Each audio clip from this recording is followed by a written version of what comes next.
جنرال ጻድቃን ገብረትንሳኤ ሓድሽ ወታደራዊ ምስንዳው ቃሊሖም ጀነራላት ትግራይን ኤርትራን ሓበራዊ ናይ ስራሕ ትልሚ የውፅአለው ኢሉ ጀነራል ጻድቃን ገብረትንሳኤ ስርዓት ብልጽግና ኣብ ልዕሊ ትግራይ ዝኣወጆ ናይ ወራር ውሳነ ብዕሊ ምላሽ ዝሃበ ጀነራል ጻድቃን ብዛዕባ ጽምዱ ላዕለዎት ኣዘዝቲ ሰራዊት ትግራይን ኤርትራን ሓድሽ ሓበሬታ ኣቃሊሖም ሸዊት ቢተው ናብ ትግራይ ተመሊሱ ካብቶም ናይ ሓራ መሬት መስረት ዝበሃሉ ሓደ ዝኾነ ሸዊት ቢተው ናብ መቐለ ከም ዝኣተወ ተፈሊጡ ኣሎ። እቲ ኣብ ልዕሊ ግዛኣታት ትግራይ ዝተኣወጀ ፖለቲካዊ ወራር ናብ ሕጊ ከም ዝወሰዶ ሓደ ፖለቲካዊ ውድብ ትግራይ ኣፍሊጡ። ካብቶም ነቲ ውሳነ ብትርሪ ብምኹናን መግለፂ ዝሃቡ ውድባት ፖለቲካ ትግራይ ሓደ ዝኾነ ውድብ ወለዶ ትግራይ ነቲ ብሄራዊ ምርጫ ቦርድን ቤት ምክሪ ፌደሬሽን ዘመሓላልፎ ውሳነ ብሕጊ ንምዕጋት ናብ ፌደሬሽን ላዕለዋይ ቤት ፍርዲ ክሲ ኣቕሪቡ ኣሎ። ካብ ጫፍ ክሳብ ጫፍ ትግራዋይ ነቲ ውሳነ ምቅዋም እውን ቀፂሉ ኣሎ። መረፃ 2018 ዓ.ም ንምክያድ ሂደት ኣዋርሕ ኣብ ዝተረፈሉ እዋን ኣብ ኣዲስ ኣበባ ማእከል ዝገበሩ ናይ ውልቀ ሚድያታት ይዕፀቡ እዮም ዘለው። በዓል መዚ ሚድያ ኢትዮጵያ ብርክት ዝበለ ሰዓቢ ንዘለዋ ሚድያ አዲስ ስታንዳርድ ናይ ስራሕ ፍቃዳ ከም ዝሰረዞ ተፈሊጡ ኣሎ። እስራኤል ዳግም ናብ ኢትዮጵያ ተመሊሳ ኣብ ዞባ ቀርኒ ኣፍሪካ ሓያል ፖለቲካዊ ውጥጥ ሰፊንሉ ኣብ ዘሎ እዋን ፕሬዚዳንት እስራኤል ናብ ኣዲስ ኣበባ ኣትየሎም። እዚኦምን ካልኦትን እዋናዊ ሓበሬታታት ሒዝናልኩም ቀሪና ኣለና። ክሳብ መወዳእታ ምሳና ክትኾኑ ሳብስክራይብ ብምግባር ኣዋል ስድራ ቤትና ንክትኾኑ ንቪድዮና ድማ ላይክ ብምግባር ሓገዛትኩም ኣይፈለየና እንዳበልና ናብ ዝርዝራቶም ክንሰግር።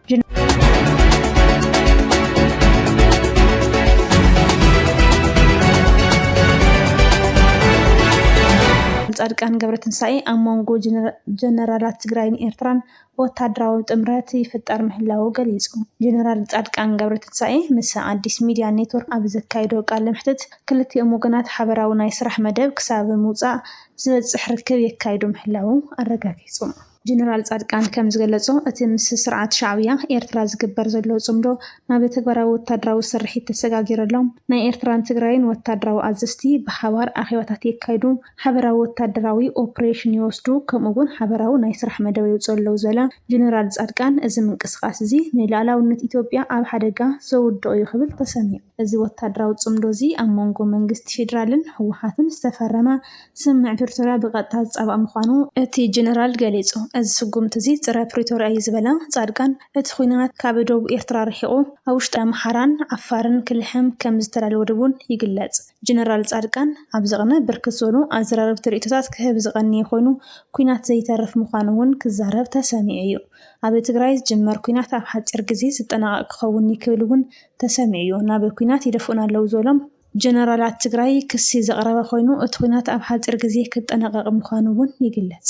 ጀነራል ጻድቃን ምስ አዲስ ኣበባ ሚድያ ኔትወርክ ኣብ ዝሓለፈ ሰሙን ዘካየዶ ቃለ መሕትት ጀነራላት ትግራይ ስምምዕ ፕሪቶርያ ይጥሕስዎ ኣለው ክብል ክሲ ኣቕሪቡ እዩ። ንሱ ብዛዕባ እቲ ብልጽግና ግዛኣት ትግራይ ወሪሩ ንኽመሓደር ዝሃቦ ስምምዕ ፕሪቶርያ ዝጥሕስ ውሳነ ኣመልኪቱ ክሳብ ሕዚ ዝሃቦ ምላሽ የለን። ቅድም ክብል ንሱ ኣብ ምክትል ፕሬዚደንትነት እናሃለወ ኣብ ምዕራብ ትግራይ ዘሎ ኩነታት ክዛረብ እንከሎ ምቶም ምስ ፌደራል ዝሰርሑ ዘለዉ ሓይልታት ካብ ምዕራብ ትግራይ ወፂኦም እዮም ክብል ምዝራቡ ዝዝንጋዕ ኣይኮነን። ይኹን እምበር ወሲኹ ኤርትራ ንትግራይ ከም ስትራቴጂያዊ መከላኸሊት እያ ትጥቀመላ ዘላ ዝበለ ጻድቃን እቲ ኣብ ትግራይ ስልጣን ሒዙ ዘሎ ሓይሊ ብፍላይ እቶም ምስ ኤርትራ ተጸጉዑ ኣዘዝቲ ንህዝቢ ትግራይ ናብ ሓድሽ መጻወድያ የእትውዎ ምህላው ገሊጹ። እዚ ኣብ ቀረባ እዋናት ብዛዕባ ድሌታት ጀነራል ጻድቃን ብርክት ዝበሉ ምዕባለታት እናወፁ እዮም። ነበር ኣቦ ወንበር ውድብ ነጻነት ትግራይ ዝኾነ ዶክተር መሓሪ ዮሃንስ ጀነራል ጻድቃን ኢትዮጵያ ንኤርትራ ክትወርር ድሌት ከም ዘለዋ ዘመላኽት ጸብጻብ ኣቃሊሑ ነይሩ።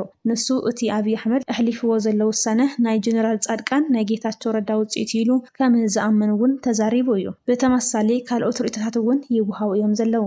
ካብቶም ናይ ሓራ መሬት መስረት ዝበሃሉ ሓደ ዝኾነ ሸዊት ቢተው ናብ መቐለ ከም ዝኣተወ ተፈሊጡ ኣሎ።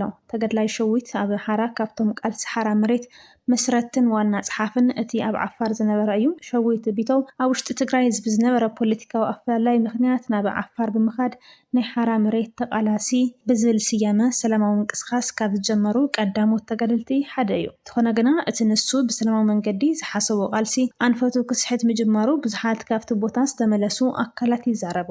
እቲ ምንቅስቃስ ስያሜኡ ናብ ሰራዊት ሰላም ብምቕያር ምስ መንግስቲ ፌደራል ኢትዮጵያ ምሕዝነት ብምፍጣር ንትግራይ ናብ ምውጋእ ገጹ ከም ዘንበለ እውን ተመሳሳሊ ጸብጻባት የመላኽቱ። ተገድላይ ሸዊት ቢተው እቲ ቃልሲ ምስ ፌደራል መንግስቲ ኮንካ ንትግራይ ንምጥቃዕ ዝግበር ዝነበረ ምንቅስቃስ ብምቋሙን ብምኹናኑን ጥራሕ ናብ ማእሰርቲ ከም ተዳረገ ይፍለጥ እዩ። ጸብጸባት ከም ዝሕብርዎ ሸዊት ቢተው ብጀነራል ጻድቃን ገብረትንሳኤ ትእዛዝ ብዘይ ዝኾነ ሓታቲን ከሳስን ኣብ ጸልማት ክፍሊ ንኣዋርሕ ከም ተኣሰረ እዩ። ኣብዚ ሕዚ እዋን እቲ ኣብ ዓፋር ተመስሪቱ ዝነበረ ዕጡቕ ሓይሊ ሰራዊት ሰላም ብስ መንግስቲ ፌደራል እውን ኣብዚ ሓይሊ እዚ ዝነበሮ ተስፋ ዝቆረፀ ይመስል ነሲዑ ድማ መስራት ተቃልሲ ዝኾነ ተጋድላይ ሸዊት ቢተው ናብ መቐለ ተመሊሱ ምህላው ይግለጸሎም። እቲ ኣብ ልዕሊ ግዛታት ትግራይ ዝተኣወጀ ፖለቲካ ወራር ናብ ቤት ፍርዲ ተሰጋጊሩ።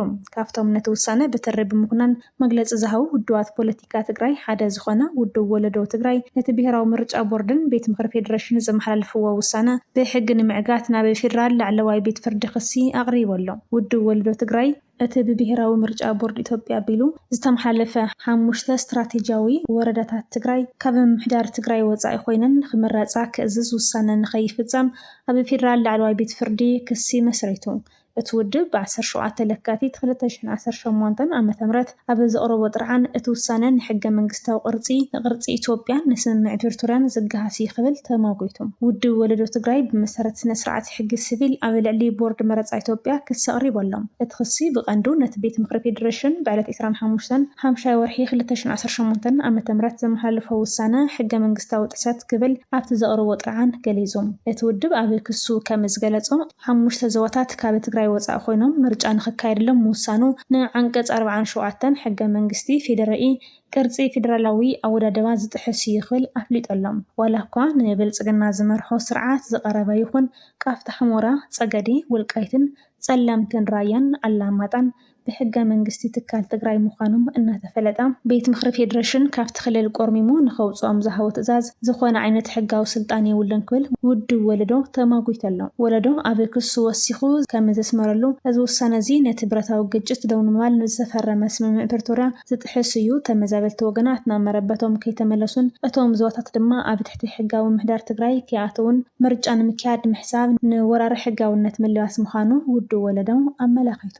ሕጋዊ ጠለብ ዘቐመጠ እቲ ውድብ ህፁፅ ናይ እግድ ትእዛዝ ክውሰነሉ እውን ሓቲቱ ኣሎ። እቲ ውድብ ብኣቦ ወንበር ኣይተ ጉዕሽ ግደይ ኣቢሉ ንቤት ፍርዲ ዘቕረቦ ሕቶ እቲ ጉዳይ ብሕጋዊ መንገዲ ክሳብ ዝራም ብሄራዊ ምርጫ ቦርድ ኣብዞም 5 ዞባታት ይኹን ናይ ምርጫ ንጥፈታት ከየካይድ ህፁፅ ናይ እግድ ትእዛዝ ንኽወሃቦን እቲ ውሳነ ንሕገ መንግስቲ ዝጥሕስ ብምዃኑ ተረጋጊፁ ሙሉእ ብሙሉእ ንኽስረዝ እውን ፀዊዑሎም። እዚ ምንቅስቓስ ውድብ ወለዶ ትግራይ ነቲ ስርዓት ብልጽግና ብምርጫ ቦርድ ኣቢሉ ዝፈጸሞ ዳግማይ ወራር ብሕጋዊ መንገዲ ንምምካት ዝተገበረ ናይ መወዳእታ ጻዕሪ እኳ እንተኾነ እቲ ውሳነ ኮነ ተሓሲቡሉ ዝተገበረ ወራር ምዃኑ ግን ፍሉጥ እዩ። ተቃወምቲ ፖለቲካ ትግራይ ይኹን ካብ ጫፍ ክሳብ ጫፍ ዘሎ ትግራዋይ ነቲ ወራር ተቃዊምዎ ኣሎም። ብተወሳኺ እውን እቲ ውሳነ ናብ ቤት ፍርዲ ብምውሳድ ዲፕሎማስያውን ሕጋውን ምኽተ ይገብር ኣለዉ። በዓል መዚ ሚድያ ኢትዮጵያ ካብ ሎሚ 17 ለካቲት 2018 ዓ.ም ጀሚሩ ናይ ስራሕ ፍቃድ ማዕኸን ዜና ኣዲስ ስታንዳርድ ከም ዝሰረዘ ኣፍሊጡ። ኣዲስ ስታንዳርድ ብኢንተርኔት ማሕበራዊ መራኸብታትን ብቋንቋታት እንግሊዝኛን ኣምሓርኛን ኦሮሞኛን ዜና ሰፋሕቲ ትንታነ ሓተታ ብምቕራብ ዝፍለጥ ትካል ሚድያ እዩ። ኣብቲ ሃገር ነፃ ፕረስ ኣብ ምዕባይን ዘይሸራዊ ሓበሬታ ኣብ ምዝርጋሕን ዝነበሮ እጃም ድማ ዓለማዊ ሽልማት ምርካቡ ይዝከር። እቲ በዓል መዚ ግን ምክንያት እቲ ስጉምቲ እንትንርዳእ ስነ ምግባር ሚድያ ሕግታት ኢትዮጵያን ሃገራዊ ረብሓ ሃገርን ህዝብን ኣብ ሓደጋ ዘእቱ ጸብጻባት ክዘርግሕ ጸኒሑ እዩ ክብል ከሲሱ። ተደጋጋሚ መኣረምታን መጠንቀቕታን ከም ዝተውሃቦን ካብ ጌጉ ከም ዘይተኣረመን እውን ሓቢሩ። ዘጊድ ካብ ትካል መራኸቢ ብዙሓን ኣዲስ ስታንዳርድ ዝተውሃበ መግለፂ የለን። በዓል መዚ ሚድያ ኢትዮጵያ ኣብዚ ዓመት ኣብ ልዕሊ ዝተፈላለያ ማዕኸናት ዜናን ጋዜጠኛታትን ተመሳሳሊ ስጉምቲ ክወስድ ተራእዩ እዩ። ኣብ ኢትዮጵያ ዝርከቡ ወኪላት ሬድዮ ጀርመን ኣዋርሕ ድሕሪ መጋዶም ኣብ ወርሒ ታሕሳስ 2 ካብቶም ሪፖርተራት ንሓዋሩ እንትኽልከሉ ዝተረፉ ድማ ፍቃድ ረኺቦም እዮም። ኣብ መፋርቕ ወርሒ ጥሪ ድማ እታ ብኢንተርኔት እትሰርሕ ማዕኸን ዜና ዋዜማ ሬድዮ ሕገ መንግስቲ ኢትዮጵያን ኣዋጅ ሚድያን ከምኡውን መምርሒ ሞያዊ ስነ ምግባርን ብዘይ ምኽባር ፍቃዳ ከም እተሰረዘ እቶም ሰብ መዚ ኣፍሊጦም ነይሮም። እቲ በዓል መዚ ቅድሚ ሓደ ሰሙን ስራሕ ፍቃድ ወኪላት ዓለማዊ ማዕኸን ዜና ሮይተርስ ከም ዘይሕደስ እውን ኣፍሊጡ ኣሎ። ፕሬዚደንት እስራኤል ኣይዛክ ሄርዞግ ኣብ ኢትዮጵያ ወግዓዊ ምብጻሕ ይካየድ ኣሎ። እቲ ሎሚ ናብ ርእሰ ከተማ ኣዲስ ኣበባ ዝኣተወ እስራኤላዊ መራሒ ኣብቲ ሃገር ኣብ ጸንሐለን መዓልታት ኣብ ክልቲኡ ርክባት ክልቲአን ሃገራት ተመልኪቱ ምስ ላዕለዎት ሓለፍቲ ኢትዮጵያ ክዘራረብ ትጽቢት ይግበር። ሚኒስትር ጉዳያት ወጻኢ እስራኤል ንዑደት እቲ ፕሬዚደንት ተመልኪቱ ኣብ ዘርግሖ መግለጺ ሄርዞግ ምስ ቀዳማይ ሚኒስትር ኣብይ ኣሕመድን ምስ ኢትዮጵያዊ መዘንኡ ታዩ ኣጽቀሥላሴን ከም ዘረኸብ ሓቢሩ። ሚኒስትር ጉዳያት ወፃኢ እስራኤል ኣብ መግለጺኡ ኢትዮጵያ ኣብ ኣፍሪካ ወሳኒት ሃገር ምዃና ብምግላጽ ወደት እቲ ፕሬዚዳንት ኣብ መንጎ እስራኤልን ኢትዮጵያን ዘሎ ምትሕብባር ብሓፈሻ ድማ ምስ ሃገራት ኣፍሪካ ዝህሉ ምትሕግጋዝ ዝያዳ ንምድልዳል ዓብዪ ምዕራፍ ዝኸፍት ኢሉ። ሄርዞግ ናብ ኢትዮጵያ ዘብጽሕ ዘሎ ድሕሪ ሒደት መዓልትታት ዑደት ፕሬዚዳንት ቱርክ እዩ። ምስ ኣብይ ዝተረኸበ ሬሲፕ ጣይብ ኤርዶጋን ኣብ አዲስ አበባ ኣብ ዝሃቦ መግለጺ እስራኤል ንሶማሊላንድ ከም ሃገር ኣፍልጦ ምሃባም ቁኑዕ ዘይምዃኑ ገሊጹ ምንባሩ ይዝከር። ኤርዶጋን እስራኤል ንሶማሊላንድ ከም ሃገር ኣፍልጦ ምሃባ ንቐርኒ ኣፍሪካ ዋላ ሓንቲ ጥቕሚ ከም ዘይብሉ ምግላጹ ንሰመዚ ሶማሊላንድ ኣቆጢዕዎም እዩ። ብሶኒ እውን ምክትል ሚኒስትር ጉዳያት ወፃኢ ስዑድ ዓረብ ዋሊድ አልኬሬጅ ናብ አዲስ አበባ ብምኻድ ምስ ሚኒስትር ጉዳያት ወፃኢ ኢትዮጵያ ዶክተር ጌዲዮን ጢሞቴዎስ መዘራቡ ይፍለጥ እዩ።